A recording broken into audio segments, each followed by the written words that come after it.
Bonjour à toutes et à tous et bienvenue sur ma chaîne YouTube Inspire entre elles. Pour rappel, ici on partage des expériences de vie, des connaissances, des conseils sans aucun jugement, beaucoup de fou rire et de bienveillance pour que chacun se sente encore plus à sa place dans ce monde. La nouveauté, c'est que tu peux désormais écouter cette interview n'importe où, en version podcast audio, sur YouTube ou Spotify.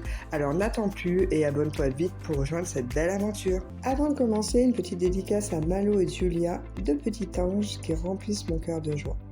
Pour ce 10e épisode, on part à la rencontre de Marilyn Burican, une personne aussi lumineuse que douce, dont la présence enveloppe comme un vrai cocon. Dans cet échange, nous allons plonger ensemble au cœur de la parentalité et de l'éducation, avec un fil rouge essentiel. Renforcer la communication, nourrir le lien d'attachement et construire des familles plus sereines. Marilyn va nous partager des outils simples, humains et concrets, accessibles pour tous. On parlera de bébé-signe, du portage physiologique et d'handicap, des ateliers Filiosa et de l'éducation positive. Bref, un programme riche, doux et puissant pour cultiver une relation encore plus épanouie avec nos enfants. Alors les amis, accrochez bien votre ceinture, le voyage commence ici. Bonjour Marilyn. Bonjour. Alors Marilyn, on s'est rencontrés au salon du bien-être de Roquemort, il me semble. Exactement.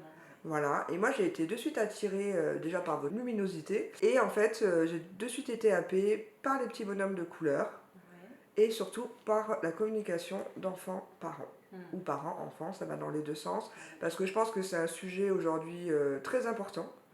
Voilà, puisqu'on est dans une société actuelle quand même où on sent bien que la communication, de partout, que ce soit dans les couples, voilà. La communication, de toute façon, dans toute relation, pour moi, c'est la base. Et effectivement, aujourd'hui, les amis, on va vraiment se recentrer sur la communication parent-enfant. Tout à fait. Alors, Marilyn, est-ce que vous pouvez vous présenter ? Oui. Donc, je suis Marilyn, j'ai 39 ans. Ok. Je suis consultante en parentalité et éducation, travailleuse sociale de formation initiale. Et j'ai fait une reconversion pour accompagner plus spécifiquement les familles dans la relation qui les unit parents-enfants. Donc, ça fait combien de temps que vous avez lancé votre activité ? Depuis 2020. Ah oui, donc ça commence, ça fait 5 ans. Ça fait 5 ans, c'est ça. Bah c'est bien. Vous travaillez à côté ou c'est votre activité première ? Je travaille à côté, j'ai un mi-temps dans la protection de l'enfance, donc dans le soutien à la parentalité aussi, mais plus spécifiquement dans la protection de l'enfance. D'accord, donc toujours dans le domaine. Ouais. Bon bah super. En parcours, vous avez fait quoi du coup ? Donc j'ai un diplôme de conseillère en économie sociale familiale. Ok. J'ai travaillé avec des adultes en situation de handicap. D'accord. Sur tout ce qui était accompagnement à la vie quotidienne. Donc dans une visée d'autonomie et de la gestion budgétaire, ce genre de choses. Donc avec un public avec une situation de handicap psychique. Et j'avais 2 employeurs et du handicap auditif aussi. Ah oui, d'accord. Ouais. Bon bah déjà vous avez bien choisi votre voie d'entrée. Ouais, ah oui, j'adore. D'accord. J'étais dans l'accompagnement déjà depuis 2012. Oui, donc ça fait 13 ans. 13 ans, ouais. Ok. Et du coup, pour en arriver là, vous êtes aujourd'hui, donc créer votre entreprise et votre activité. Comment c'est venu à vous ? Je suis devenue maman une 2e fois, ça part de là. Donc j'avais déjà un grand garçon qui avait 9 ans à l'époque et donc pendant ma 2e grossesse, je me suis intéressée plus spécifiquement à la communication un peu non violente en famille et puis la parentalité dite positive. Ok, donc la CNV, pour les gens qui ne connaissent pas, c'est la communication non violente. Voilà, c'est ça. Et donc, vous commencez à quoi ? À chercher des bouquins, des formations, des gens ? J'ai bouquiné, ouais, j'ai rencontré, je suis allée à des conférences, notamment d'Isabelle Filiosa, et puis j'ai participé à des ateliers en tant que maman, à des ateliers parentalité, donc de tout petits bébés, donc des ateliers autour de la motricité, et puis ensuite sur des sujets variés, voilà, pour rencontrer d'autres parents, et puis commencer un peu un cheminement de réflexion sur personnel, oui, je l'éducation pense. et personnel aussi, ouais. Eh oui, forcément. Moi, j'ai découvert plein de choses, les enfants, parce que je connaissais pas la langue des signes des bébés. Ouais, c'est du bébé signe, donc on dit la langue des signes française, c'est important. Ouais. C'est vraiment une langue à part entière. Et là, pour s'adresser au bébé, donc on emprunte des signes de la langue des signes française et qu'on utilise en fait en communication parlée, mais enrichie avec les signes pour s'adresser aux tout petits. Ah, c'est ça, parce que je ne sais pas du tout. Et ce week-end, j'ai été voir des amis et en fait, leur belle-fille le fait avec son petit garçon. Ouais. Donc C'est un fou. outil vraiment précieux qui vient vraiment soutenir justement ce lien d'attachement qu'on a avec l'enfant et c'est une ouais, ça facilite vraiment beaucoup de choses. Bah, surtout sur des bébés parce Ouais. qu'ils ne savent pas parler encore, Oui, donc oui, c'est oui. pas évident des fois. C'est ça. Et d'autres formations à part le bébé signe? Ouais, j'ai fait du portage bébé. Donc j'accompagne les parents à porter leur bébé en écharpe. Donc avec tout le matériel, etc. Donc dès la grossesse, on fait des ateliers et puis pour qu'ils puissent choisir le matériel qu'ils veulent acheter, etc. Parce qu'il y a beaucoup de choses qui existent. Et, Je pense, ouais. et voilà, de savoir utiliser l'outil et puis avoir quelque chose qui leur permet de se soulager déjà, d'avoir les mains libres, etc. Et de répondre aux besoins du bébé en même temps. Donc ça c'est chouette. Oui, parce que c'est fou, là, vous voyez, je pense en direct, on voit beaucoup en Afrique ou dans d'autres pays, Ouais. où les enfants sont constamment avec leur mère Exactement. dans cette écharpe. Et oui. Donc il y a Et vraiment oui, cette ça les fait proximité. participer vraiment au quotidien à la vie de famille. Ils ont une visibilité à hauteur aussi. Ils sont en même temps proches, ils peuvent s'endormir et se sentent en sécurité. Ça, c'est un des besoins fondamentaux de l'enfant, de pouvoir se sentir en sécurité. Et puis, bon, pareil, on a le regard sur eux, on est ultra attentif du coup à tout ce qui se passe. Et le moindre prémisse un petit peu de besoin, on s'en rend plus facilement compte aussi quand ils sont en portage. Voilà, De toute façon, tous les parents portent. Que ça soit à bras ou voilà, à un moment donné, on porte notre enfant. Donc on entend souvent dire oui, si tu le portes trop, après, il ne voudra plus partir, explorer, etc. Et au contraire, dans la théorie de l'attachement, on voit vraiment que l'enfant, plus il est sécurisé et plus il va pouvoir aller explorer loin, etc. Donc, c'est vraiment un outil. Mais je pense que c'est une des bases fondamentales. Hein. Ouais. On en a parlé dans d'autres interviews, et pourtant qui ne sont pas forcément sur le même sujet. Mais par exemple, avec Sonia, on parlait de l'importance de la communication quand l'enfant est dans le ventre, qui était très importante. Elle disait aussi l'accompagnement de la mère, qui était très important aussi, et qu'on oubliait quand même assez facilement. Et ce besoin d'attachement et de sécurité, en tout cas de sécuriser, ben, c'est déjà une base, je pense, pour commencer l'éducation d'un enfant. Et oui.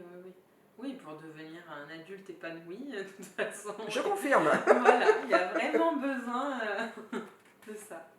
Du coup, Marine, si j'entends, il y a eu plusieurs formations. Ouais, donc, est-ce qu'on peut récapituler? Donc, j'ai fait la formation de 3 ans en approche empathique de l'enfant. Donc, c'est une formation qui a été construite par Isabelle Fillosa. Et ensuite, j'ai fait une formation bébé signe pour animer mes ateliers et construire mes ateliers. Une formation sur le portage bébé aussi. Après, j'ai une formation sur le sommeil du bébé et puis j'en ai d'autres à venir très certainement. Elle a plein de petits tiroirs, voilà. Marinine. Après, il y a plein d'outils, mais la formation de base, vraiment pour accompagner et soutenir la parentalité sur l'approche empathique de l'enfant et de l'adolescent. C'est ce qui est le plus prégnant dans mes accompagnements. En tout cas. On veut dire que c'est le socle. Oui, voilà. D'accord. Donc, c'est une formation qui a duré combien de temps? 3 années. Ah oui, quand même. Ouais, 3 années avec des modules de plusieurs jours. Entre deux, on avait du travail aussi de lecture et d'élaboration de choses à préparer, etc. Avec un mémoire à la fin aussi à écrire et à soutenir. Oui, non, mais déjà, une formation de 3 ans, c'est conséquent. Et on parle de quelque chose pour moi qui est structuré, certifié, parce que je ne le dirai jamais assez, vous le savez dans toutes mes interviews les amis, je suis contre ces formations d'une journée ou d'un week-end où n'importe qui peut vous former à n'importe quoi. Exactement. Donc là-dessus, on est plutôt raccord. C'est ça, et ça rejoint toutes mes interviews, c'est que on a la vie des gens entre les mains. Oui. Voilà, en tout cas moi, quand je vais consulter des gens, je m'assure toujours qu'il y a eu de la formation, que ça soit carré, et qu'on soit sur quelque chose de solide et... Oui. C'est important, je trouve. C'est ça, c'est ce qui était important pour moi quand j'ai choisi cette formation, justement, la durée, tout ce qu'on a abordé à l'intérieur. Et puis aussi, au niveau éthique, on a l'obligation, nous, d'être accompagnés aussi pendant notre travail. Et moi, en tant que travailleur social de formation, voilà, ça c'était ultra important. On continue de se former, de se tenir au courant. Et puis on a nos limites aussi, donc c'est-à-dire qu'on ne sait pas tout faire et on réoriente les familles quand il y a besoin, on s'entoure de d'autres professionnels et on oriente, que ce soit sur la santé, la psychothérapie. Vous voyez, j'en parlais encore avec... c'est vraiment des ponts entre toutes ces interviews, c'est ça que j'adore. Ce que me disait Thierry, le directeur de l'IMTC, l'Institut de médecine traditionnelle chinoise, il faut laisser son ego c'est qu'à un moment, on fait son possible dans ses capacités et son expertise, et quand ce n'est plus de notre ressort, eh ben, on réoriente vers les Exactement. personnes. Et comme il disait, chaque discipline, en fait, on a un bâton sur lequel une personne va s'appuyer, Ouais, et elle va continuer sur son chemin, et elle prendra d'autres bâtons en route. Et je trouve ouais, que cet effet d'être, cet ego qui est complètement disparate, ben oui, ça, moi je trouve ça rassurant, oui. et surtout ça s'appelle de la bienveillance, et ben, connaître ses propres capacités. Et oui, ouais, ouais. On peut pas tout faire, on est des êtres humains et C'est clair, voilà, c'est Marilyn. vraiment c'est important. Voilà. Non, mais c'est très important. Ouais. Et moi, je trouve que bah, dans ce que vous dites, bah, c'est très rassurant. Voilà. Et puis on s'appuie sur, enfin je dis on parce que mes collègues qui ont été formés en même temps que moi aussi, mais on s'appuie vraiment sur les compétences du parent. C'est le parent qui connaît son enfant, qui est l'expert de son enfant. Et voilà, on va venir soutenir ça. Et à un moment donné, besoin soit d'information, soit de réassurance aussi en ses capacités, ses compétences. Et voilà, on est là à ce moment-là du chemin un petit peu pour soutenir et dire ok, il y a des choses bien, il y a des choses qui peuvent être affinées, etc. Il y a des informations auxquelles les parents n'ont pas accès, donc que nous on peut transmettre. Et après, les parents font leur propre chemin avec tout ça, quoi. Bien ça aussi, j'aime beaucoup, Marine, de ce que vous dites. Moi, en PNL, on nous a appris une chose, c'est le patient, c'est le client en face, qui a toutes les ressources en lui pour y arriver. Et en fait, on est juste un support. Exactement. Et on va aider à un moment à améliorer des choses. Voilà. Mais en fait, c'est vraiment la personne en face qui va faire tout le travail. Et oui, Voilà. complètement. Donc ça, c'est très important. Et je trouve que là, on est vraiment dans l'humain. Ouais. Ok, bah chouette. Donc 3 ans bien chargés, je pense. Ouais. Ah oui, oui, oui, c'était Parce qu'en plus, intense. vous aviez 2 enfants dans ce que. Oui, Eh oui. ouais, j'avais 2 enfants, ouais, et, bon, ben, un ado à l'époque et un petit bout, mais ouais, c'était sport, Bon, mais bah c'est chouette. c'est passionnant. Bah c'est clair. Du coup, vous avez gardé des amis dans ces Ouais, on a toujours confrères un qu'on fait la réseau, formation avec vous? ouais, ouais, ouais. On a un réseau sacré quand même des liens très forts parce qu'on vient travailler sur des choses personnelles aussi, hein, c'est vraiment à chaque fois on vient travailler sur notre histoire, etc. aussi pour déconstruire des choses et Des croyances apprendre, limitantes, par voilà, exemple. exactement, complètement. Donc ça crée des liens à force de partage. On était une petite 12-15 à peu près dans la promo. Et ouais, il y a des liens très forts qui se sont créés et qu'on garde. Voilà, après on est géographiquement un peu parsemé partout en France et même à l'étranger. Mais Bah, c'est chouette, vous pouvez partir en vacances, Marilyn. voilà, on arrive à continuer à se voir quand même et à entretenir ça, c'est précieux.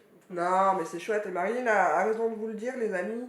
Quand on fait des formations comme ça, aussi longues, et quand on est vraiment au service de l'humain dans l'accompagnement, bien sûr qu'on travaille des choses chez soi, bien sûr que ça vient bouleverser, donc des croyances limitantes, des freins, un tas de choses, un tas de croyances aussi, et ça bouleverse. Et moi, je sais que mes formations m'ont bouleversé. Mais bien sûr. Parce qu'on travaille pour les autres, Mm. mais on travaille aussi déjà pour soi avant Ah oui, tout. ouais, oui. Et je trouve qu'on en sort grandi de ces expériences-là. Ah, complètement. Ah oui, il y a beaucoup de prise de conscience de fait, il y a C'est ça. beaucoup de choses. Et puis, ouais, même les relations autour s'en trouvent modifiées, changées. Et il y a du tri qui se fait aussi. Mais ouais, c'est plus de qualité, on va dire. Oui, c'est ça, et j'en reviens toujours à moi, à quoi j'aspire, c'est on se réaligne en fait. Ouais. Et en fait, au fur et à mesure, je serai bien, parce qu'il y en a qui n'aiment pas vieillir, moi j'adore vieillir, c'est que plus j'avance dans la vie et plus je m'aligne. Ouais. Et je pense que l'objectif d'une vie, c'est ça. Et oui, se sentir à sa place, quoi. C'est vrai que il me manquait toujours un petit truc, et puis là, je sens que je suis à ma place quand je suis dans mes accompagnements, etc. C'est vraiment. C'est ça, mais moi je parle toujours de vibration, quand on aime ce qu'on fait, ça vibre à l'intérieur. Oui, ouais. Mais en tout cas, merci, Avec c'est plaisir. très chouette, c'est très humain, moi j'aime beaucoup. On va passer, si vous voulez, Marilyn, à votre pratique aujourd'hui. À qui votre accompagnement s'adresse, Ouais. vos outils, et puis on va dérouler au fur et à mesure. Ok. Concrètement, votre accompagnement, c'est pour qui? C'est pour les parents et les professionnels aussi de l'enfance ou de l'adolescence, voilà, qui souhaitent un peu se renseigner sur ce qui se passe derrière le comportement des enfants. D'accord. Les besoins. Voilà. Et donc moi concrètement, imaginons je suis mère et je peux venir vous voir parce que je remarque, je sais pas, des petits comportements, on va dire, colériques ou agressifs, ou en tout cas un changement dans le comportement de mon enfant. Exactement, ouais. Oui, quand il y a un changement, en général, ça dénote quelque chose de plus profond derrière, à aller un petit peu creuser et explorer. Et oui, ce qui pose question en général quand on vient me voir, c'est parce qu'il y a un enfant qui est porteur un peu d'un symptôme quand même dans la famille, un symptôme qui dérange, parce qu'en général sinon on n'a pas trop envie de le modifier. Donc on va aller un peu explorer, j'ai pas de recette magique, mais on va explorer un petit peu le pourquoi du comment, ce qui peut se passer pour l'enfant derrière, avec des hypothèses multiples. Donc concrètement, une séance type avec vous, ça se passe comment? Ça commence par quoi du coup? Ça commence par déjà l'exploration du besoin, de la demande en tout cas de la famille. On va explorer aussi, on va faire une anamnèse, donc l'exploration de l'histoire en fait, hein, de cet enfant et de cette famille, d'où ça part, depuis quand il y a ce symptôme justement qui vient poser question. Et puis on va aller cheminer un petit peu sur les besoins de chacun au sein de la famille.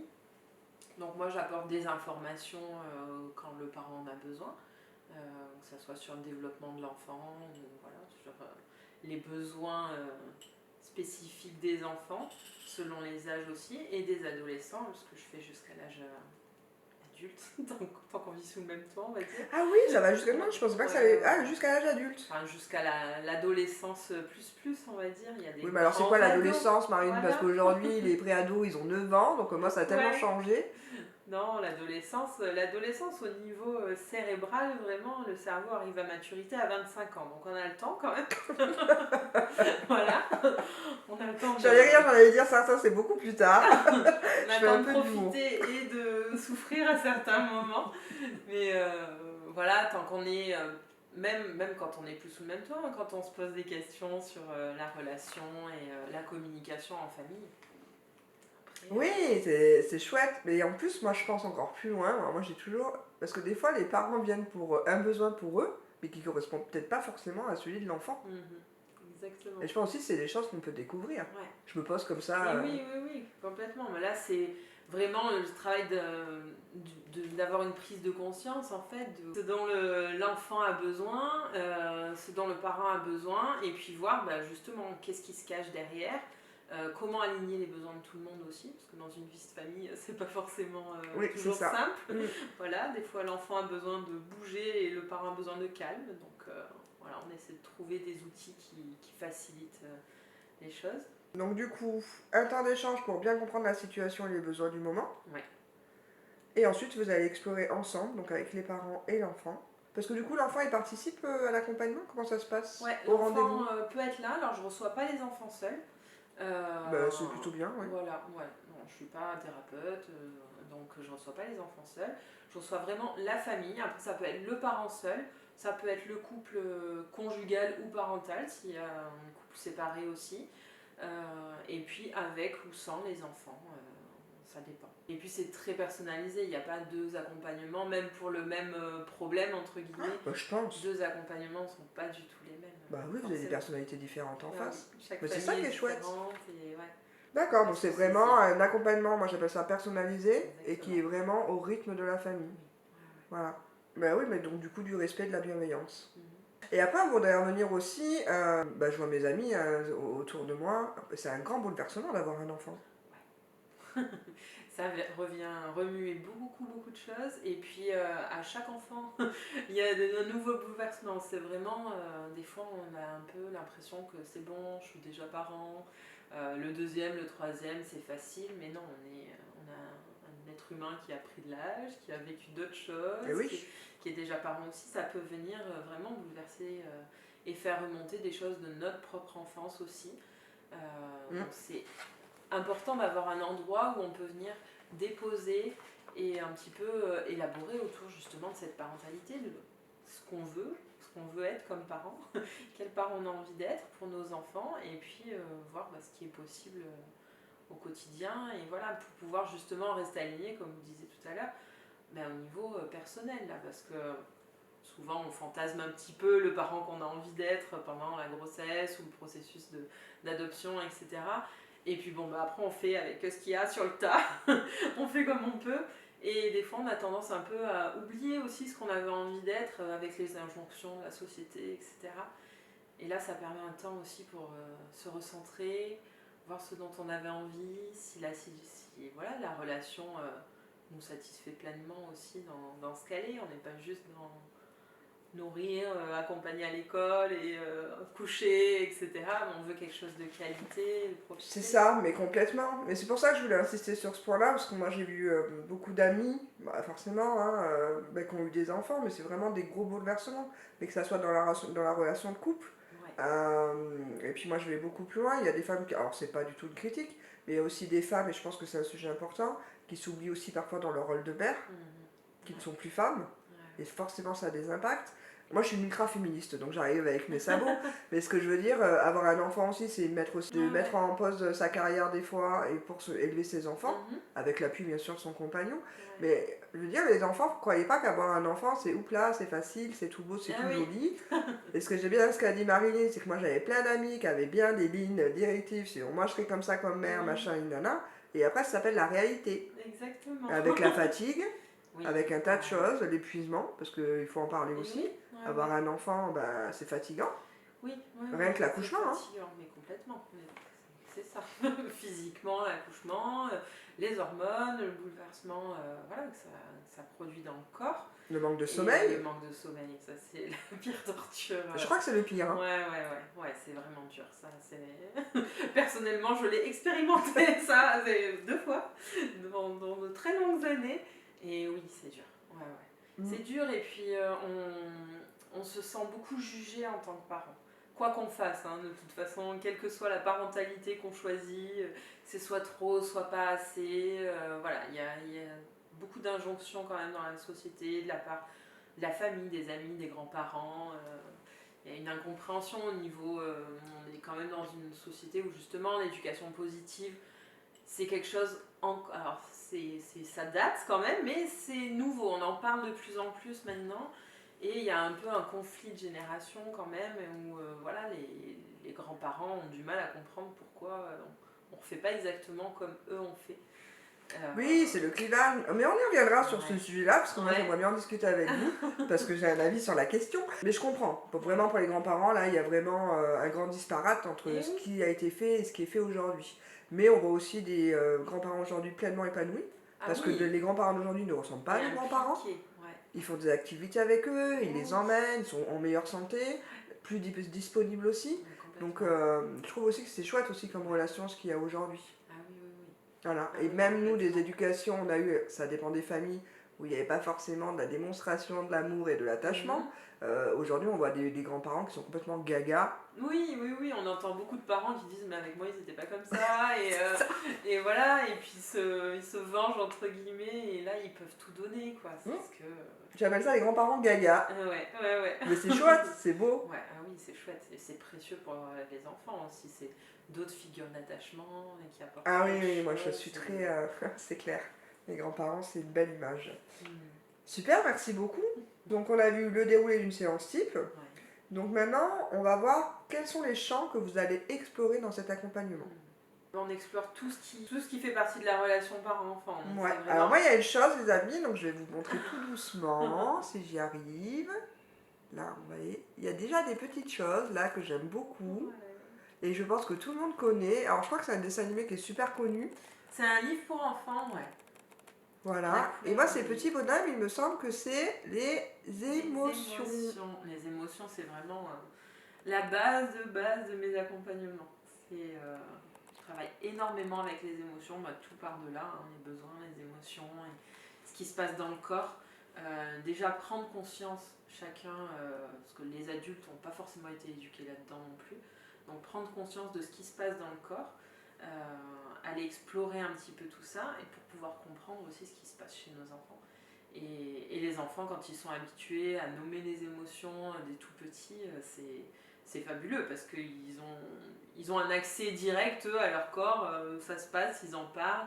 Et si nous, on est là pour accueillir ça, c'est ultra bénéfique pour eux. Ça leur apporte vraiment cette sécurité dont ils ont besoin.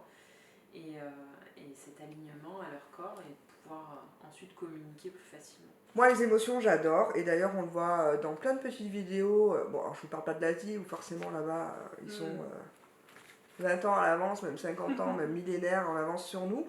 Mais moi, je vois aller à l'école, il y a des petits bonhommes. Dire aujourd'hui sur quelle émotion je suis. Est-ce que je suis content, colère, tout ça. Moi, je trouve ça génial. D'aller taper dans la main de sa maîtresse ou faire un câlin. Il y a ça aussi. Est-ce qu'ils veulent danser? Est-ce qu'ils veulent un câlin? Tas de choses. Il y a aussi les parents, j'ai vu certains ont mis le feu tricolore. Comment tu te sens aujourd'hui? Donc rouge. C'est compliqué. Voilà. Et orange et vert. Et ça, je trouve ça génial. Parce que je trouve que ça rejoint ma philosophie, c'est que plus tôt on apprend à déjà percevoir ses émotions, à les accueillir, à les accepter, ben on ne devient pas des adultes comme on a pu devenir nous, tout simplement. Et moi, je me mets dedans complètement. Mais oui, c'est moins bancal. Tout ce qu'on a, nous, à apprendre en tant qu'adultes, si déjà on leur offre cet apprentissage tout petit, ils grandissent avec, ils savent s'exprimer, c'est magique. Et les parents, souvent, apprennent en même temps que leurs enfants, quoi. Et c'est vrai que c'est un apprentissage commun, ça crée encore plus de liens. Alors après, c'est un peu une nouvelle langue aussi. C'est comme si demain j'apprends le russe. Bon, je vais pas être, ça va pas être très fluide, c'est un peu maladroit. Des fois, on y voit avec un peu les gros sabots. Mais voilà, l'intention est là derrière et ça devient de plus en plus fluide à mesure qu'on pratique en fait. Après, je pense, oui, comme vous dites, pour des parents qui n'ont pas été habitués, du coup, moi je trouve que ça nourrit encore plus la relation avec leurs enfants et c'est de l'intuitif. Et là, on va parler clairement. Moi, je dis, de toute façon, le langage de l'amour, il n'y a pas plus puissant en fait, je trouve. Quand ils arrivent à ça, c'est. Clairement. Voilà, donc tant pis si on est un peu maladroit et compagnie. Mais oui, mais voilà. Mais à partir du moment où on se lance, je pense que ça se fait naturellement. Oui, et puis les enfants, ils n'ont pas besoin qu'on soit parfait. Ils ont besoin qu'on soit authentique et aligné. Et puis si on est maladroit, on est maladroit. Ça leur montre aussi qu'eux ont le droit à l'erreur, qu'ils peuvent ne pas être parfaits tout le temps. Et ils ont moins de poids sur les épaules aussi, ils peuvent se tromper. Et c'est très important ce que vous dites, Marilyn, parce qu'on voit toujours, et c'est pas une critique, une fois de plus, ces parents qui veulent être parfaits à tout prix. Et en fait, la perfection n'existe pas. Non, mais c'est vrai que c'est... On aimerait les protéger de tout, on aimerait être le plus fabuleux possible pour qu'ils soient le mieux possible, eux. Et on va faire des erreurs, on en fera, c'est sûr. On a beau tout faire, on fera des erreurs, ça fait partie de la vie et c'est ce qui va les construire aussi. Mais voilà. C'est beau ce que vous dites, parce que je trouve que ça enlève beaucoup de culpabilité. Moi j'en ai vu beaucoup, vraiment, la mère parfaite ou le père parfait, ça n'existe pas. Et voilà. Et moi je dis l'essentiel d'un enfant, c'est quoi? C'est qu'il ait de la bienveillance, qu'il soit sécurisé et qu'il ait de l'amour. Et à partir de là, c'est déjà un bon départ dans la vie. Oui, et puis quand on fait des erreurs, on peut toujours réparer. Et ça, c'est un apprentissage vraiment important aussi, d'apprendre la réparation. Et dans la relation, la réparation, elle existe. Non, et comme vous dites, ça leur démontre qu'il n'y a pas besoin d'être parfait. Et qu'eux aussi peuvent se tromper. Moi j'adore, franchement, merci Marilyn. Donc dans les champs, on a vu donc, les émotions, la communication, on en vient d'en parler. Ensuite, il y a la posture éducative. Alors, qu'est-ce que c'est que votre posture éducative? La posture éducative, c'est-à-dire que... Alors justement, ça rejoint tout ce qu'on entend un peu dire sur l'éducation positive, etc. Le parent, il a quand même une posture face à son enfant, une posture où on donne un cadre à l'enfant, un cadre qui est sécurisant. On entend beaucoup dire dans l'éducation positive, justement, on dit oui à tout, par exemple, et qu'on accepte tout et qu'on est plus dans le laxisme. Mais non, il y a vraiment... il y aurait, on va dire, l'autoritarisme d'un côté, le laxisme de l'autre, et puis l'éducation dite positive, un jour on dira juste l'éducation tout court, qui est là pour accueillir les besoins de chacun, poser un cadre, parce que le cadre c'est super important, ni trop enfermant, ni trop souple et qui serait insécurisant, mais justement un cadre qui sécurise tout le monde en fait pour savoir où on va dans ce cadre-là et comment on avance.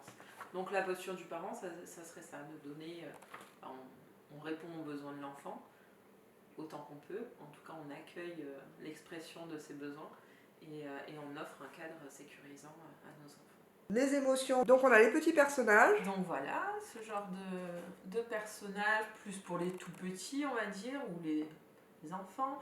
Là, on a des petits personnages émotions et des cartes sur les émotions. Voilà, donc ça, c'est quelques outils que je peux utiliser avec les familles selon les besoins, l'âge des enfants, pour apprendre un petit peu, pour avoir un outil qui puisse permettre d'exprimer ce qu'on ressent. Donc ça, vous avez tout pendant les séances. Voilà. Je vois qu'il y a des livres aussi, Ouais. donc des cartes. Les livres, j'ai des jeux aussi que j'utilise, des jeux ou des jouets. C'est vraiment pour... l'accompagnement par le jeu permet vraiment à l'enfant de s'exprimer. Le jeu, c'est le travail de l'enfant, c'est le moyen d'expression favori de l'enfant. Donc c'est vraiment quelque chose sur lequel on peut s'appuyer en séance pour avoir accès justement à ce qu'il ressent, à ce qu'il pense, à ce qu'il peut vivre au quotidien, ailleurs, et puis rejouer des scènes de la vie quotidienne ou des choses qui se passent à l'école, etc. C'est vraiment un outil très précieux pour entrer en relation avec les enfants. Ouais. Et puis dans la famille aussi, il y a certains parents qui ne jouent pas forcément à la maison, donc c'est vrai que le fait de jouer en séance, tout le monde apprend aussi, et puis les parents peuvent s'en saisir ensuite. Si ouais, complètement. Donc là, on est complètement dans l'accompagnement pour moi, dans l'expression des émotions et dans la compréhension mutuelle et du besoin de l'enfant et du besoin des parents. Oui. Et on essaye de faire un équilibre entre tout ça. Exactement. Je pense, hein, c'est ça, Marilyn. Marilyn. C'est pas toujours simple, mais oui. Quand on devient parent, on a tendance à se centrer un peu sur l'enfant et à s'oublier, que ce soit en tant que papa ou maman. Et voilà, là, on remet un petit peu les besoins de tout le monde parce que on ne peut pas répondre aux besoins de l'enfant si nous, on n'a pas répondu à nos propres besoins. C'est pas possible. C'est un peu l'image du masque à oxygène dans les avions.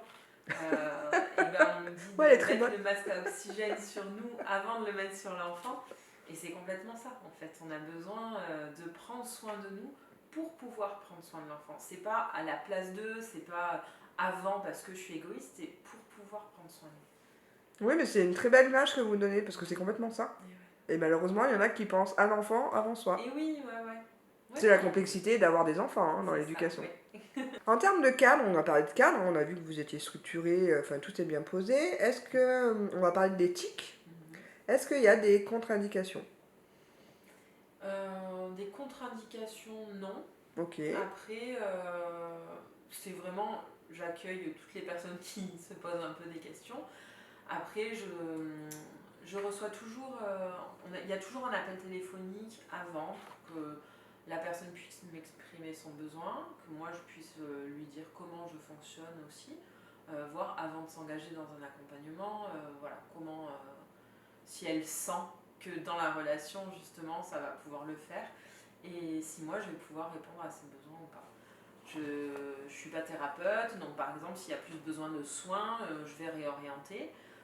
Après ça peut être complémentaire aussi, il peut y avoir besoin d'un accompagnement à la parentalité et d'un soutien au niveau psychologique ou de la thérapie. Complètement, ouais.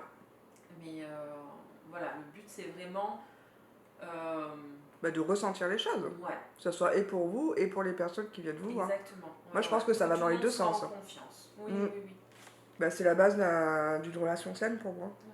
Ouais. Donc, non, mais c'est vrai, et c'est pour ça que je disais dans tous les métiers d'accompagnement, il est toujours important d'avoir ce ressenti, d'appeler les gens pour pouvoir échanger. Et, moi, je parle de ressenti émotionnel. Moi, j'ai besoin d'avoir la personne et je me dis ça va le faire ou ça va pas le faire. Alors, c'est bizarre de dire ça par téléphone, mais en fait, moi, je le sais déjà. Oui, mais voilà, d'entendre la voix, de ressentir des choses. Des fois, il y en a pour qui juste une photo, ça suffit aussi, mais on a besoin de tout. C'est pas une chose facile non plus d'aller consulter, demander de l'aide. Donc si on se sent le plus en confiance possible, c'est quand même mieux, quoi, faire cette démarche. C'est clair. Donc je pense qu'il y a du respect, de la bienveillance, on l'a vu, de la confidentialité, ça coule de source. Oui, bien sûr. Et comme vous avez dit tout à l'heure, vous êtes là pour écouter et soutenir. Je pense que c'est ça votre mission. C'est ça. C'est vraiment une grande partie de... J'apporte des informations, mais j'écoute beaucoup. Ouais. On a peu d'endroits en fait où on peut s'exprimer en étant vraiment écouté, voilà, sans avoir des conseils, tu devrais faire ceci, cela. Oui, vous êtes dans le non-jugement, donc forcément, ça c'est important, hein, Et oui, parce qu'on est tellement jugé dans notre société. exactement. Bon, bah merci pour toutes ces infos. Merci à vous. Ce qu'on va faire maintenant, les amis, j'ai demandé à Marilyn de quoi elle avait envie de parler plus précisément et de rentrer plus encore dans les détails. Donc on va aller voir les bébés signes et on va aller voir aussi les différents portages. Ouais. Alors les amis, on va partir sur le portage. Ouais. Le portage, donc le portage dit physiologique, parce que c'est le portage qui respecte la physiologie du nourrisson, de l'enfant, et du parent aussi, du porteur en tout cas. Donc le portage, déjà comme je le disais tout à l'heure, on porte tous. Un enfant, il a besoin de toute façon d'être porté, hein. C'est pas comme un petit animal qui marche quelques heures après sa naissance, il a besoin pendant 9 mois à 1 an à peu près d'être porté. Donc on porte tous dans les bras, ça répond à son besoin de proximité, de sécurité, au nôtre aussi, parce que ça fait aussi plaisir aux parents. Dans le contact, il y a aussi l'hormone de l'amour qui se dégage, l'ocytocine, donc ça c'est vraiment quelque chose de précieux qui vient faire baisser le taux de cortisol de l'hormone du stress, donc quand même. C'est pour ça que quand on porte un enfant, souvent il s'arrête de pleurer. Pas parce que c'est un caprice, mais parce qu'au niveau des hormones, eh ben, ça vient diffuser l'ocytocine qui permet de faire baisser le cortisol et du coup il y a un apaisement. Oui, c'est prouvé scientifiquement, Voilà. enfin, c'est quand même assez Complètement. annoncé, on est tous au courant et c'est la pure vérité, Voilà. oui, effectivement. Donc le portage, donc, tel que moi je l'enseigne aux parents, on utilise donc des écharpes de portage ou d'autres moyens de portage. Donc il y a des écharpes, des slings qu'on appelle, donc c'est sans nœuds avec des anneaux. C'est du portage un peu asymétrique. Ouais, je vois, donc de biais. Ouais, c'est ça.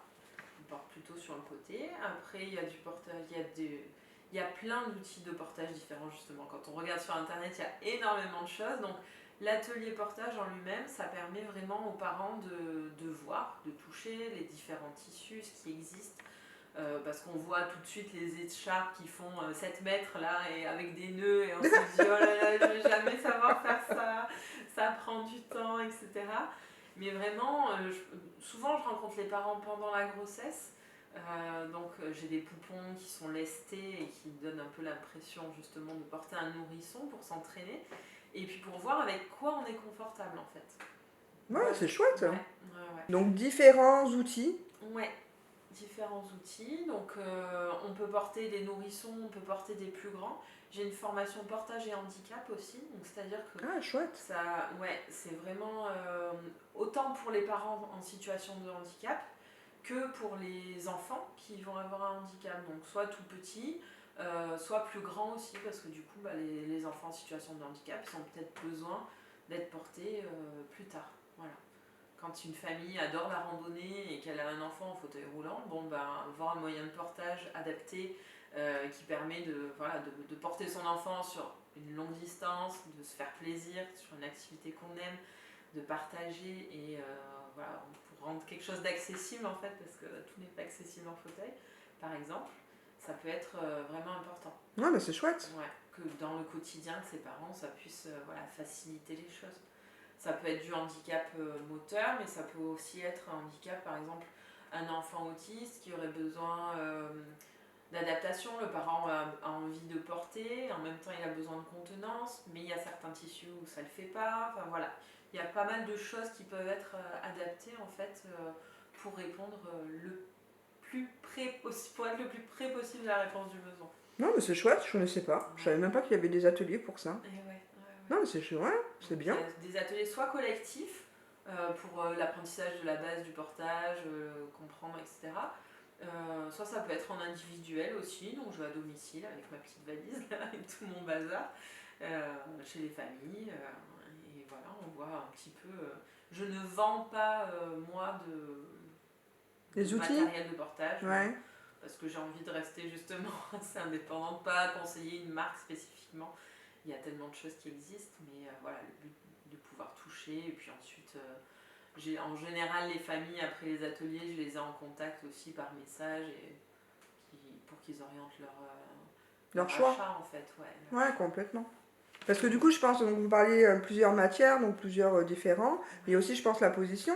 Parce que je vois le dos, sur Voilà. le côté, comme vous disiez, de façon asymétrique. Ouais. Je pense qu'on peut le porter aussi devant. Complètement, il y a devant, sur les tout petits surtout, on les porte devant, puis quand ils commencent un peu à grandir, bah oui, il y a le portage sur la hanche, le portage un peu asymétrique, le portage dans le dos. Donc ça, c'est vraiment des choses voilà, qui s'apprennent en tout cas pour nous permettre aussi de se sentir un peu plus en sécurité, parce que c'est vrai qu'au début, quand c'est un nouvel outil, il y a tellement déjà de choses à apprendre quand on est parent que voilà, ça fait encore un truc en plus, mais qui vient soulager sur beaucoup de choses au quotidien. Ben moi, je vois 2 objectifs à ça. Le premier, c'est ce lien. Ouais. Parce que forcément, si l'enfant est contre vous, vous développez ce qu'on a dit plus tôt. Mais 2, c'est d'avoir les mains libres et de pouvoir faire des choses. Exactement. Ah oui, c'est sûr. Je vois des mamans souvent qui me disent oh là là, il a tout le temps besoin d'être porté, je sais pas comment faire, enfin j'en peux plus, il faut que je fasse des choses dans la maison en fait. Et là, bah, voilà, le soulagement justement quand... Elles doivent revivre. Ah oui, c'est vraiment... Et souvent dans l'atelier, en plus, il y a des petits ou des parents des fois qui essaient mais qui ont du mal parce qu'il y a plein de vidéos sur internet, on peut trouver beaucoup de choses.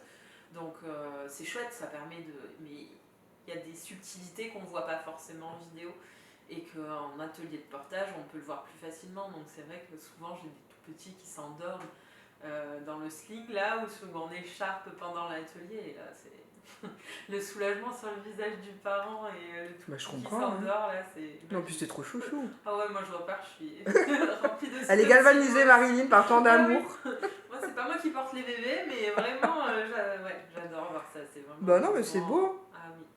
Et ça vient vraiment répondre à des problématiques, quoi. Ah oui, bah pour l'avoir vécu moi en tant que maman, oui, je suis vraiment convaincue. Ça... Ah non, mais oui, parce que moi, des mères qui portaient tout le temps, et pas parce qu'elles avaient envie de porter non plus, mais parce que des petits qui pleuraient et compagnie, vous êtes coincés, vous pouvez rien faire. Ouais, oui, c'est ça. Voilà, sauf que la vie, elle continue, hein, même si on a des enfants. Voilà, la vie continue, en même temps le laisser pleurer, c'est pas possible non plus, donc voilà, ça permet de répondre un peu aux besoins de tout le monde, et ouais, c'est un outil vraiment précieux. Eh bien, merci Marine, parce que moi je ne le connaissais pas du tout, donc j'ai les visions, mais vraiment rentrer aussi précisément dans le sujet, moi je ne connaissais pas du tout. Donc moi je peux que vous encourager à le faire et à le mettre en pratique. Hein. Ah oui, c'est super. Et effectivement, être accompagné. Parce qu'on trouve de tout sur YouTube aujourd'hui, et je suis pour la première, hein, pour apprendre des nouvelles compétences. Mais quand il y a ce lien, justement, et qu'il y a des petits entre les mains, ou des plus grands en tout cas, je trouve qu'effectivement, d'être accompagné, comme vous parliez de subtilité, je pense que c'est important aussi. Et je pense aussi que le fait, comme vous dites, d'être en groupe, eh ben, c'est bien aussi, parce qu'on rencontre d'autres parents, et on voit qu'on n'est pas tout seul, et qu'on a tous les mêmes problématiques. Oui. Ça, c'est important. Je trouve que ça fait de suite baisser de se dire oh là là, on fait pas bien, ou bien on sait pas. Oui, de voir que les autres rencontrent les mêmes difficultés à la maison ou quoi. On se dit ah ouais, pas tout seul. Ça enlève un peu de culpabilité. Et de poids, de pression. Et puis voilà, de créer du lien. Nous aussi, on est des êtres de lien, hein, on a besoin tous. Donc on est en lien avec notre enfant, on donne beaucoup. Mais d'être en lien avec d'autres adultes, c'est aussi important. Et potentiellement qui vivent la même chose parce que voilà, quand on devient parent, certaines fois, les amis n'en ont pas encore, ou en ont mais des grands, et on se sent peut-être un petit peu en décalage. Là, ça permet aussi de faire d'autres rencontres. Et des fois, c'est compliqué de trouver sa place et la façon de faire. Hein. C'est pas évident, hein, que ce soit pour le père ou la mère. Hein. Oui, complètement. Oui, même des fois au sein du couple, hein, on n'a pas les mêmes bagages, on n'a pas la même histoire. Il y a un endroit où on se rencontre plus. Et de se poser en atelier des fois, d'avoir juste ce petit moment aussi, et puis où moi je vais entendre les histoires des deux en fait, et on va pouvoir créer ce pont, là, ce lien qui manque un petit peu, et les parents vont pouvoir se rencontrer à nouveau, et ça c'est super important, parce que en général ils partent tous de l'envie de bien faire, donc ça ils l'ont en commun. Après, Non mais c'est ça, donc il y a une double récompense dans ce que vous dites. Il y a l'enfant et il y a ce pont, parce que, on va pas se mentir, avoir des enfants, ça met beaucoup de stress et de pression dans un couple. Et malheureusement, quand il n'y a pas de communication ou qu'elle diffère, c'est là qu'apparaissent les problèmes. Hein. Donc voilà, donc c'est chouette.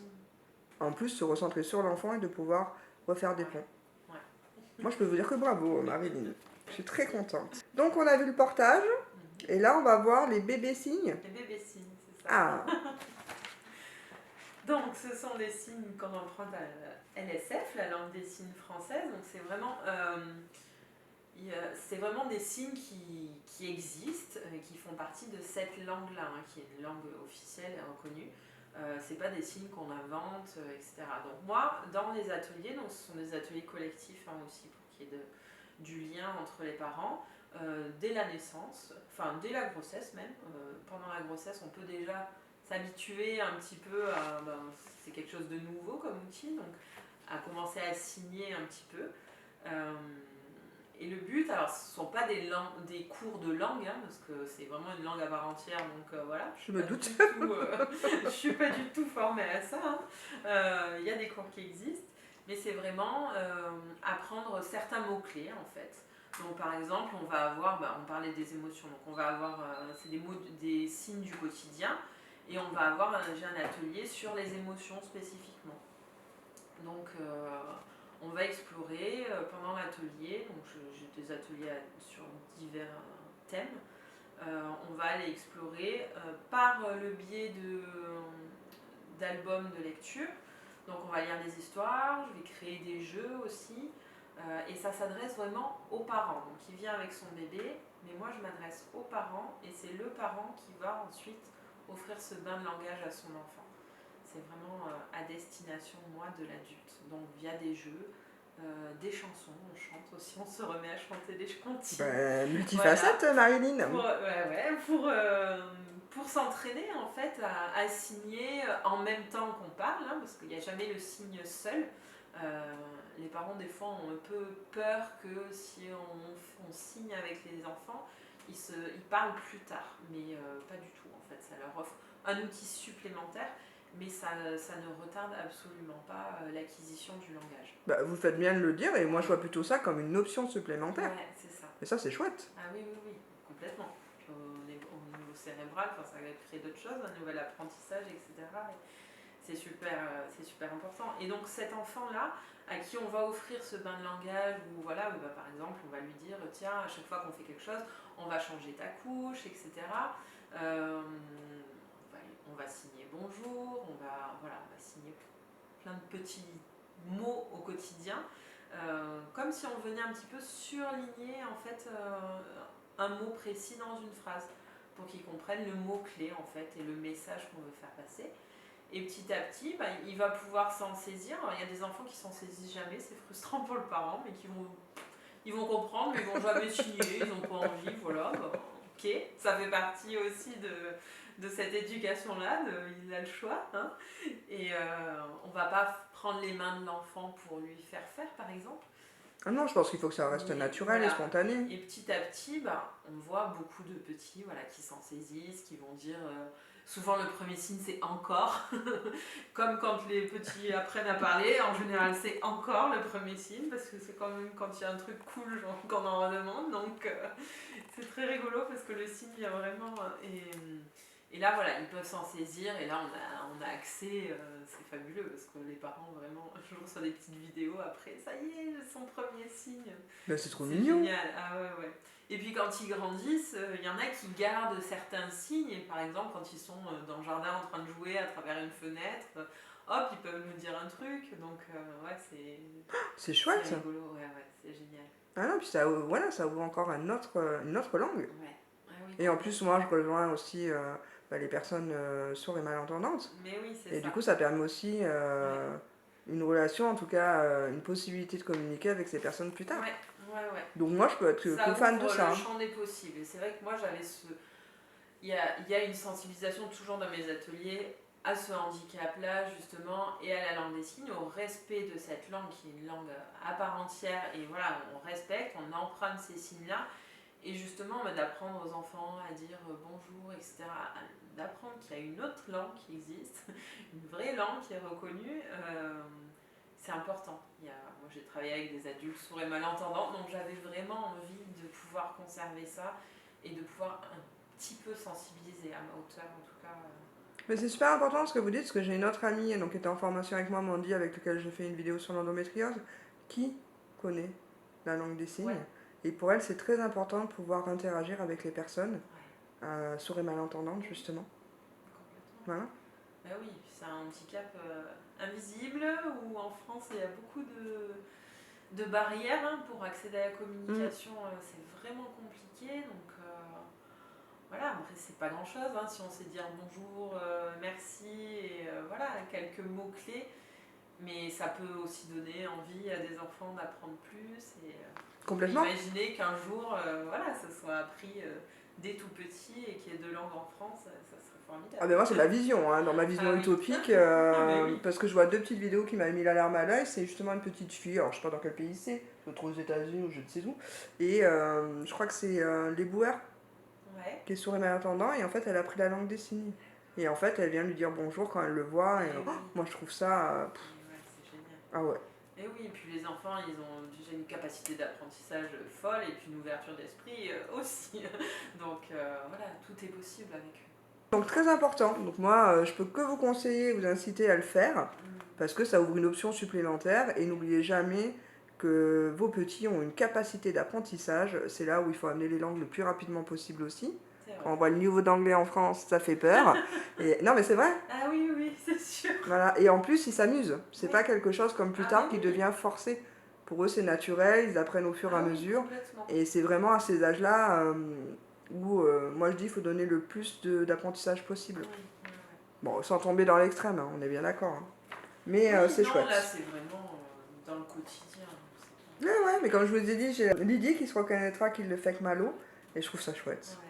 Merci Marilyn. Là, on va parler, donc pour la communauté, pour les personnes qui vont vous regarder, des conseils pratiques peut-être, donc pour un meilleur bien-être pour eux, mais aussi pour les autres. Moi, le conseil le plus important, ça serait de prendre soin de soi, d'arriver à sentir en fait, sentir ce qui se passe dans son corps en termes de sensations, d'émotions aussi, et de pouvoir trouver un endroit où le déposer, où on pouvoir en parler.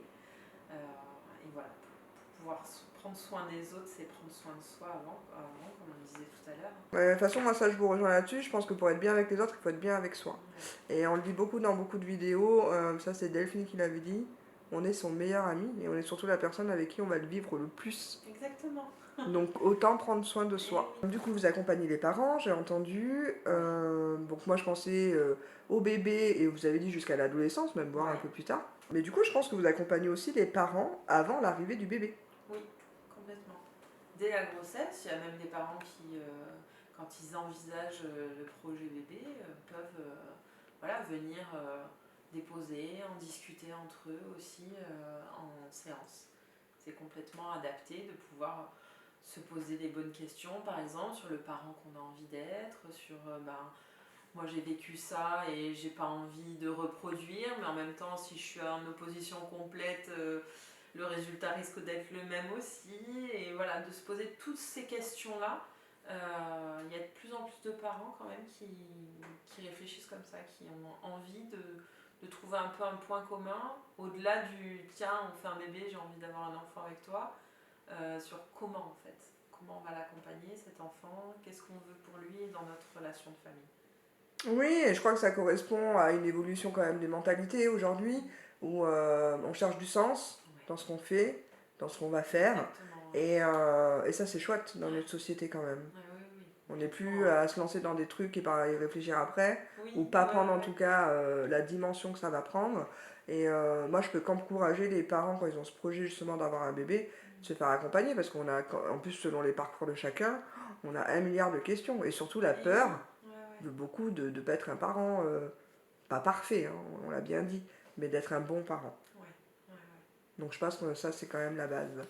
Ensuite je voulais revenir sur la CNV, moi c'est quelque chose que j'ai vu pendant ma formation, donc la communication non violente les amis. Moi j'ai une question, donc je vois des parents autour de moi qui s'occupent très bien de leurs enfants, ça là-dessus il n'y a pas de débat, enfants épanouis, joyeux, mais qui à des moments par fatigue ou, je pense surtout par fatigue ou d'agacement, vont hurler sur leur enfant. Et ça, je voulais vraiment avoir votre avis, parce que pour moi, forcément déjà c'est pas bon, et forcément il y a des conséquences. Alors, quand on hurle déjà, c'est qu'en général on est sous stress. Donc forcément, il va se produire un effet un peu miroir avec l'enfant qui va forcément avoir un pic de stress aussi. Et les hurlements vont le mettre sous stress. Donc, qui dit stress dit taux de cortisol qui augmente au niveau du cerveau. Et le cortisol coupe.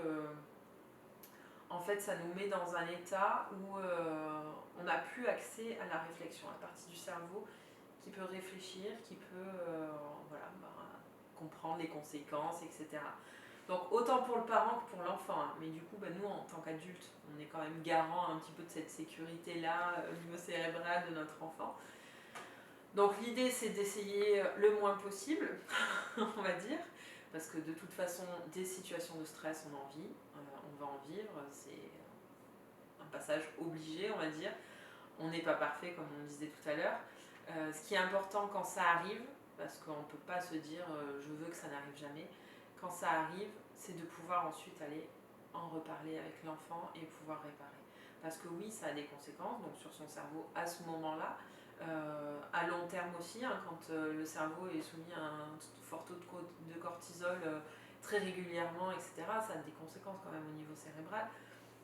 Donc voilà, mais le but c'est d'aller réparer, le cerveau il est quand même, il se répare constamment. Oui, c'est bien fait, effectivement. Voilà, mais de pouvoir aller réparer ça avec des excuses, avec un accueil, de dire là peut-être je t'ai fait peur et on n'a vraiment pas envie de faire peur à ses enfants en général. De dire là à ce moment-là, voilà, j'étais dans cet état-là, mais j'ai dû te faire peur, de pouvoir laisser la parole à l'enfant sur exprimer son émotion, ce qui va permettre de faire baisser le taux de cortisol.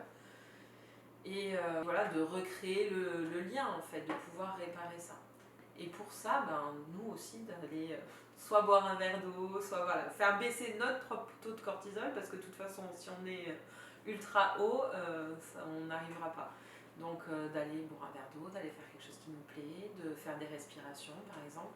Ça, c'est des exercices qu'on peut apprendre en séance aussi et que les parents peuvent apprendre ensuite à leurs enfants aussi pour pouvoir réguler justement le système nerveux. Oui, il y a plein d'outils, mais c'est pour ça que je voulais avoir votre avis, donc merci Marilyn. Moi, je vais plus loin, ce que j'ai appris, c'est qu'on a au centre de notre cerveau l'amygdale. Donc en fait, c'est notre alarme. On va partir chez les hommes de Cro-Magnon. Oui. Et en fait, l'amygdale s'activait pour les dangers. Parce qu'il devait sortir de sa grotte pour aller se nourrir. Effectivement, s'il y avait des animaux, voilà. Et en fait, quand on arrive, on commence à monter. En fait, il y a l'amygdale qui commence à se mettre en fonction. Attention, danger, danger, danger. Donc il y a le vrai danger primitif. Attention, il y a une voiture qui arrive. Je suis sur le passage piéton, je vais me faire écraser. Donc ça permet quand même notre survie. Seulement, quand on arrive dans la colère, c'est ça qui s'active. Par contre, on a une deuxième chose, ça s'appelle le cortex préfrontal. Voilà. Et quand on arrive dans une source de stress, on a quand même ce choix en tant qu'être humain, donc en tant que parent, de décider si on laisse son amygdale décider ou si on laisse son cortex préfrontal dire je reprends ma raison, je suis en train de voir que je suis en train de monter dans les tours, je privilégie mon cortex préfrontal et je vais faire redescendre la tension. Ça ne veut pas dire que la situation n'existe pas, ça veut dire que je vais adapter mon ton. Oui. Et au lieu d'hurler, on l'utilise beaucoup dans la communication. Je vais vous donner un exemple, soit par exemple dans mon entreprise ou même avec un ami où vous commencez à monter dans les tours parce que vous n'êtes pas d'accord avec ce qu'il dit ou X raison. Hurler sur quelqu'un ne fait qu'en face, la personne va hurler. Et en fait, c'est une escalade. Alors qu'à partir du moment où vous décidez de dire « Ok, là, je sens que la colère monte, et moi, je décide d'utiliser mon cortex préfrontal et de dire simplement « J'entends ce que tu es en train de me dire, c'est pas la peine d'hurler. » et de répondre sur un ton beaucoup plus bas. Et forcément, en face, la personne va redescendre. Donc, en tant que parent, il n'y a pas de parent parfait, on l'a bien dit avec Marilyn. Il y a des situations de stress, évidemment qu'il y en a quand on a des enfants. Mais j'ai juste ce petit message pour vous, c'est que pour moi, il y a un impact quand vous hurlez sur votre enfant, même si ça dure 2 secondes. Il y a vraiment un impact profond sur ce qu'il est à l'instant T et sur ce qu'il va devenir. Donc, en tant que parent, il faut quand même en prendre conscience. Et de deux, vous dire, avec cette petite, j'espère, info, que vous avez le choix de faire. On peut s'extraire de la situation à des moments, sécuriser l'enfant et pouvoir partir, aller souffler pour pouvoir faire différemment. C'est ça, mais même comme vous disiez par exemple avec la respiration, moi je le fais. Et bien aujourd'hui quand je sens que ça monte, moi je fais de la cohérence cardiaque. Ouais. 5 minutes, Ouais, c'est un petit peu. et ben je vous garantis que ça a fait redescendre de Ah suite. oui, Hein. complètement. Ça fait du bien, on se fait du bien. Et voilà. Et dites-vous aussi que le cortisol, la forte dose, c'est pas bon pour la santé. Hein. Non, Et c'est bien prouvé. Hein. oui. Et je voudrais qu'on revienne sur l'éducation positive. Oui. Voilà, de ça je vais vraiment en discuter avec vous. Moi je vais poser les bases là. Moi la première, je me dis, franchement l'éducation d'aujourd'hui c'est devenu un peu n'importe quoi. Un peu n'importe quoi où pour moi dans ma vision, il n'y a pas de limite en fait. En tant qu'adulte, quand je sors, bon, vous connaissez tous les parents, la scène où le petit est en train d'hurler, se rouler par terre dans un magasin parce qu'il n'a pas ce qu'il obtient. Mais il y a plein de choses, des règles, de pas aller passer derrière les caisses, il y a plein de choses comme ça. Et moi je crois à l'éducation positive, c'est pour ça que je voulais en parler avec vous Marilyn.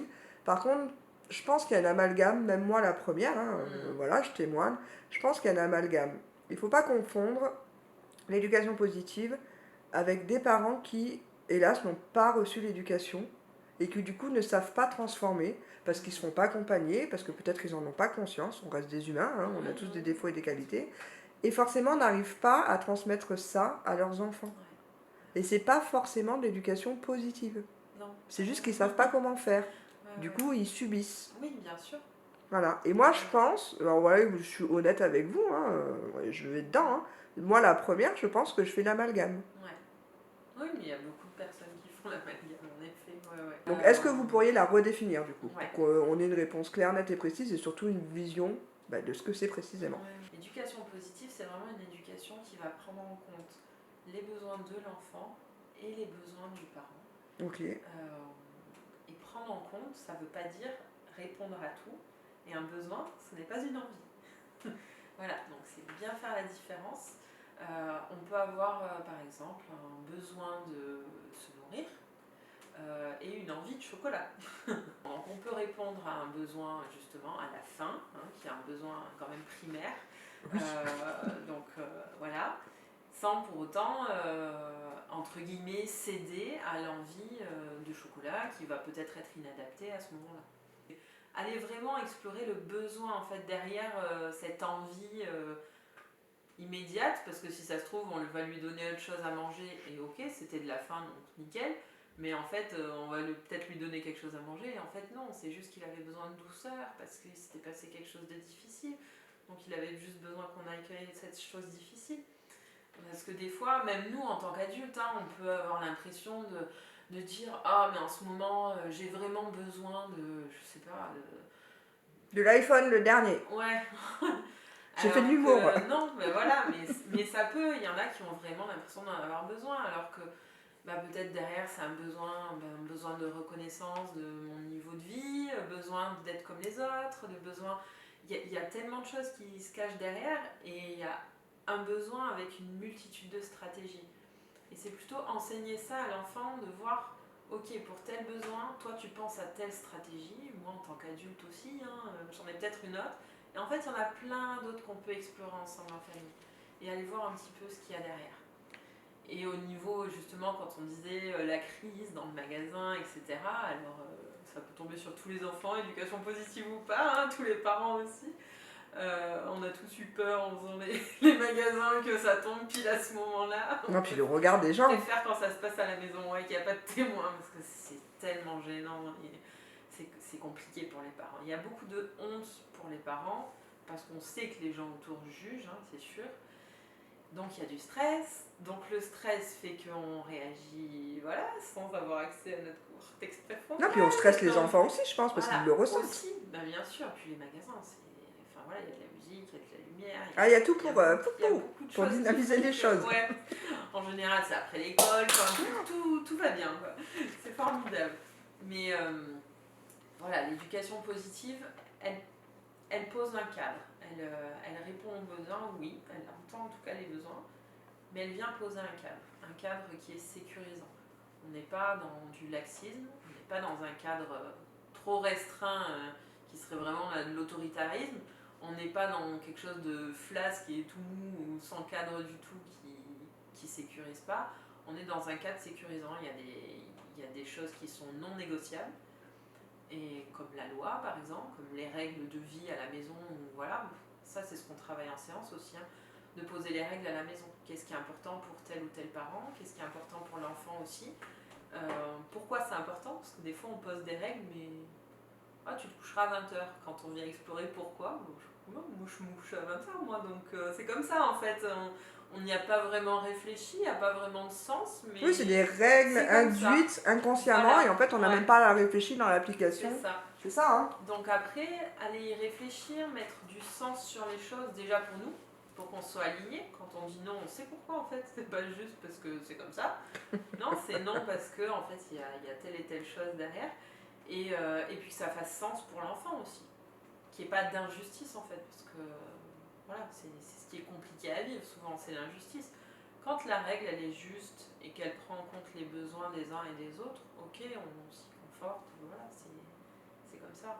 Non, mais c'est important ce que vous dites, Marilyn, parce que voilà, c'est beaucoup de communication, d'aller à la recherche du besoin, de rester dans ce cadre, donc c'est pas tout et n'importe quoi, et c'est pas du laxisme. Et en fait, c'est comme tout dans la vie, je pense qu'on reparle d'équilibre en fait. Ouais. Voilà. Et donc, on parle pas de punition, on est bien d'accord, mais à un moment, il ne faut pas non plus dépasser. Donc il y a bien aussi un moment où l'enfant lui apprend aussi à venir s'excuser, je suppose. De toute façon, l'enfant apprend par mimétisme. Hein, donc quand nous, on est dans une étape où on vient réparer la relation, etc., de toute façon, de lui-même, il l'apprend comme ça, en fait. Il n'a même pas besoin de leçons, entre guillemets. Il nous voit faire, il nous voit nous excuser, entre adultes, entre enfants, avec les enfants de la fratrie, etc., auprès de lui aussi. Donc de lui-même, il vient réparer aussi ce qui est possible.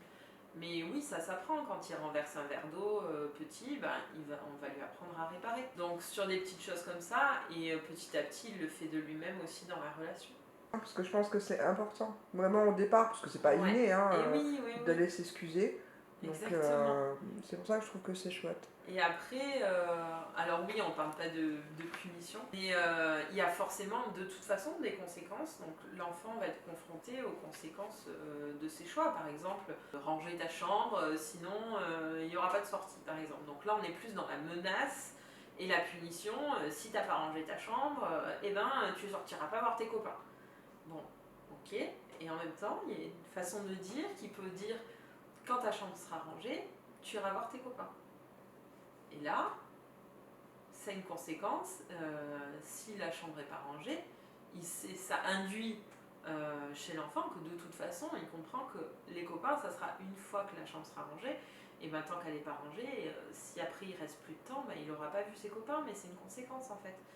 Par exemple. Donc là, on est sur du temps. Ça peut avoir du sens.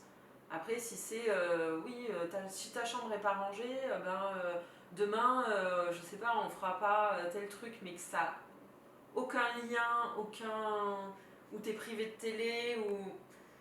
Là, l'enfant ne va pas comprendre, il y a une forme d'injustice, il n'y a pas de sens. Mais si c'est bon, oui, on a le temps pour ça, le temps pour ça, le temps pour ça. Si le temps que tu prends pour ranger ta chambre, ça peut être autre chose, mais il dépasse sur le reste, tu te rends compte que là, on n'a plus le temps pour les autres activités, par exemple. C'est pas le côté contrôle du parent sur tu fais ça ou il y a ça et puis c'est moi qui décide. Voilà, qu'on a tous connu, et même à l'école, de partout. La société fonctionne comme ça, de toute façon. Mais c'est de faire du lien, en fait, et pour qu'il puisse faire ses propres choix. Le but, c'est ça, c'est qu'un jour, il soit autonome, qu'il devienne un adulte, qu'il puisse faire ses choix, des choix éclairés. Et ça commence dès l'enfance en fait. Je le fais pas parce que j'ai peur que mes parents m'engueulent. Je le fais parce que je comprends que derrière, il va découler des conséquences et que du coup, je fais ce choix-là. Et en même temps, si j'ai envie de prendre 3 heures au lieu d'une pour ranger ma chambre, et qu'après j'ai moins le temps pour ça, c'est ok si je... Oui, c'est son choix. Voilà. Oui, donc c'est vraiment une autre perception, une autre approche. J'aime beaucoup ce que vous donnez comme petit outil de bien relier l'action à quelque chose d'instant T et pas un truc qui arrive dans 4 jours ou une semaine que l'enfant ne comprenne pas. C'est chouette. Donc c'est bien d'avoir eu ce petit débat, on va dire, parce que moi j'adore. Et ça prouve bien que c'est pas tout et n'importe quoi. Et l'éducation positive, c'est pas, on ouvre tous les robinets, l'enfant fait ce qu'il veut. Pas du tout. C'est vraiment, je pense, une autre approche qui relie la communication, le ressenti. Voilà, aller chercher le besoin de l'enfant et de lui apprendre que chaque action, chaque acte a des conséquences. Exactement. Et on n'est plus dans la punition ou de la menace comme vous dites. Oui, voilà. Et moi je trouve ça plutôt chouette. Ouais, c'est important. Moi aussi. Bon, super, bah merci beaucoup, parce que Merci moi j'ai appris beaucoup. plein de choses, Marilyn. Moi, ce que je voulais savoir, c'est qu'est-ce qu'on peut vous souhaiter pour la suite de votre parcours? De continuer, continuer comme ça, à semer un petit peu des petites graines, on va dire, C'est ça. de connaissances et puis voilà, de voir que ça prend forme chez de plus en plus de familles, chez les professionnels aussi qui accompagnent les enfants. Et ça, c'est ce qui me fait vibrer et avancer. Mais ouais, moi je trouve que votre mission elle est tellement belle. Moi j'appelle ça la mission de vie, la mission d'âme, d'éveiller les tout petits, même avant la naissance, par les parents. Mais je trouve que c'est la base fondamentale pour être un adulte qui soit équilibré, qui soit bien dans ses baskets. Et mon Dieu, on gagne du temps avec ça. Oui, tout à fait. Bah oui. Ah oui, oui, oui. Donc c'est un beau cadeau, je trouve. Donc concrètement, qu'on comprenne, vous pouvez vous déplacer chez les parents. Oui. Les parents peuvent venir à vous. Alors je me déplace, après pour les ateliers, oui c'est dans des structures différentes. D'accord. Il y a une association qui va ouvrir normalement sur l'Odin là, en janvier, on aura une salle en janvier, elle a ouvert, mais on aura une salle en janvier, donc avec des ateliers aussi collectifs, et puis peut-être d'autres professionnels C'est chouette. ouais, pour accompagner autour de la parentalité, de ce lien-là si précieux. Ouais.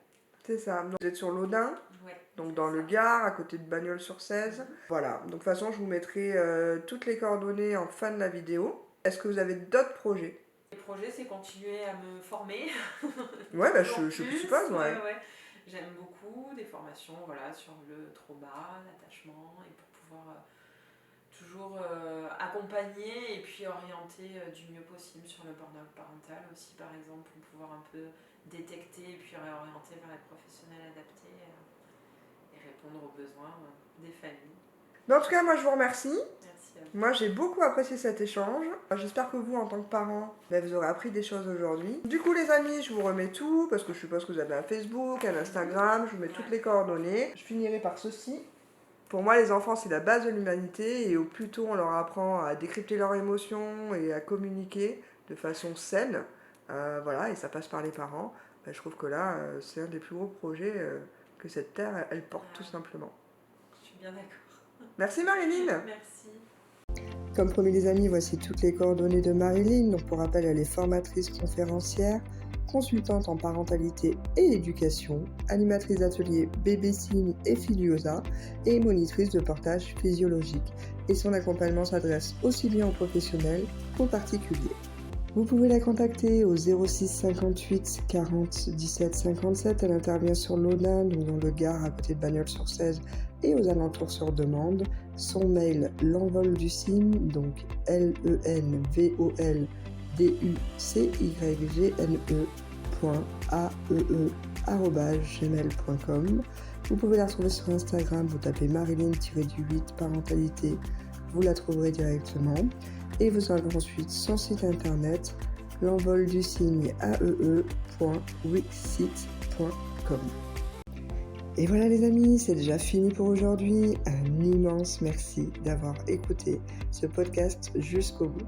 J'espère de tout cœur que cet échange vous a apporté des réponses concrètes, de la clarté et peut-être même un nouveau regard sur l'éducation positive, la communication avec nos enfants et la force du lien d'attachement. Si ça vous a plu, pensez à liker, à partager autour de vous et surtout à laisser un commentaire. D'ailleurs, dites-moi, c'était quoi votre vision de l'éducation positive avant cette interview? Est-ce que vous l'appliquiez déjà? Est-ce que vous avez vu des résultats? Ou au contraire, vous êtes encore un peu sceptique, peut-être même réticent? Et puis soyons honnêtes, qui ne s'est jamais mis la pression pour être un parent parfait? Ici, on est dans un espace bienveillant, ouvert, où on peut parler vrai. Pas de jugement, juste des expériences à partager. Alors, quelle que soit votre opinion, elle est toujours la bienvenue. Moi, j'adore vous lire et ce sont vos retours qui font vivre cette chaîne. N'oubliez pas de vous abonner pour ne rien rater des prochaines rencontres. Et en attendant notre prochain voyage, moi, je vous embrasse et prenez soin de vous.